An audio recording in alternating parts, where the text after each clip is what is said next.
大家好啊，我係能德利啊。今日咧，我想同大家分享一個甜品。呢個甜品咧，亦都係我好中意食嘅一個甜品嚟嘅，而且咧，佢咧嘅製作咧非常之簡單嘅。咁就係咧麵包布甸啊，而且咧佢用嘅材料係好簡單嘅，差唔多人人屋企都有噶啦。咁咧，我哋而家就嚟睇下佢用啲咩材料先。首先咧就係雞蛋啊，咁呢度有3隻雞蛋，就係咧我個人用嘅份量嚟嘅。咁首先咧，我哋就落咗3隻雞蛋先啦。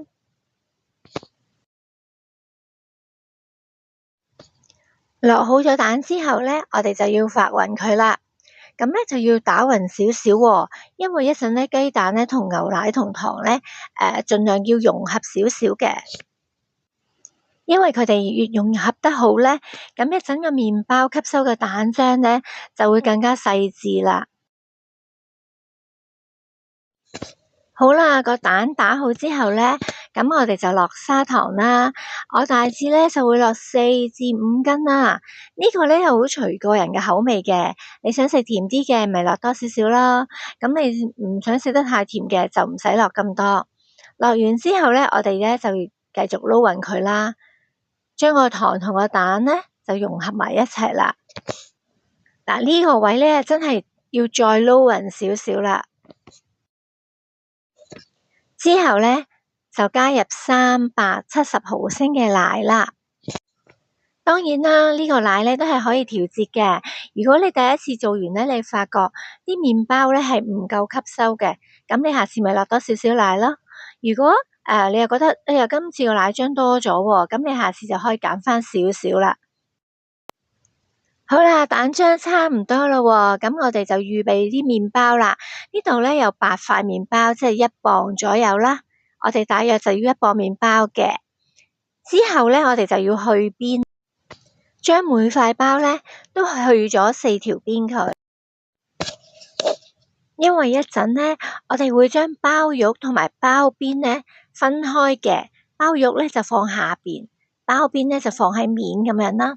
之後咧，我哋再將個包肉咧切開佢，甚至咧你可以就咁隨手搣㗎，不規則咁樣整都 OK 㗎。好啦，差唔多搞掂咧，我哋而家嘅時候咧，又攞翻我哋頭先個蛋漿出嚟啦。如果你喺切麵包嘅同時咧，你記得耐唔耐要攪下個蛋漿喎。好啦，咁呢個時候咧，我哋就要攞個錫紙兜出嚟啦。個錫紙兜咧係要嚟焗呢個嘅布甸用嘅。咁呢個時候咧，就將啲麵包頭先切咗嘅麵包咧，就浸落去個蛋漿度啦。記得個包肉咧，其實唔使浸咁耐嘅，輕輕浸一浸咧就得噶啦。因為咧最後咧，你啲蛋漿咧係會流到落底嘅，而個包肉咧係放喺個底嗰度嘅，就唔使浸咁多嘅，亦都唔使浸咁耐嘅。咁再提翻啦，個蛋漿咧係放置緊嘅時候咧，係耐唔耐要攪下佢啦，因為驚啲糖咧同個奶咧未融合啊。咁耐唔耐攪一攪佢咧？當你整完晒所有麵包咧，咁佢咧就已經融合晒啦。呢個時候咧，嗱我哋再浸埋嗰個包邊啦。包邊咧可以浸耐少少嘅，因為佢係比較硬淨啲啊嘛，佢要吸收多少少嘅蛋漿嘅。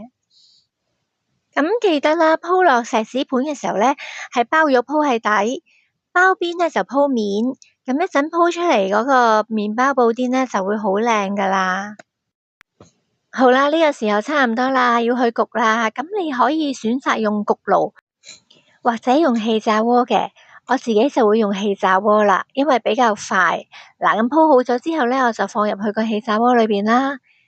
然後咧就140度，我焗佢25分鐘，之後再用170度焗大約5分鐘。最後嗰170度5分鐘咧，係令個面頭係脆啲，同埋金黃啲嘅，即係顏色靚啲啦。好啦，咁喺焗緊麵包布甸嘅同時咧，我哋唔嘥時間啦。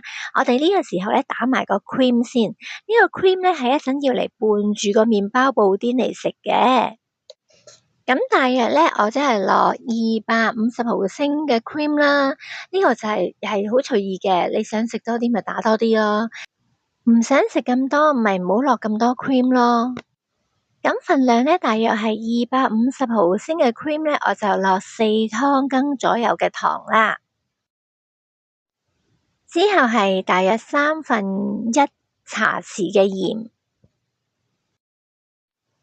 再隨意落少少雲呢拿油，咁就 OK 噶啦。然後咧就開始打 cream 啦。咁開頭咧，我哋用 level 1啦，就係其實係將頭先所有嘅材料咧融合咗佢先嘅。融合咗一陣之後咧，差唔多啦。我哋咧就用翻level 3咧，就去打呢個 cream 啦。打到佢企身咧，就 OK 噶啦。好啦，說時遲那時快啊！我哋嘅麵包布甸咧已經焗好啦。你睇下幾靚，係咪好金黃色咧？而且咧，佢係外脆內軟噶。如果你第一次做咧，你驚佢唔夠熟嘅話咧，你可以用個筷子試一試佢噶喎。如果你覺得佢唔夠熟咧，你可以再放翻入去焗爐啦，或者係氣炸鍋度咧，再焗一焗佢噶喎。呢個係好方便噶。好啦，上碟啦，係時候裝飾下佢啦。呢個時候咧，就加翻我哋頭先打咗嘅 cream 啦，拌埋我哋嘅麵包布甸咧一齊食嘅。好啦，我哋嘅麵包布甸已經完成啦。呢款係一款好簡單而又好味嘅自家製甜品，希望你哋都鍾意啦。我哋下條片再見啦。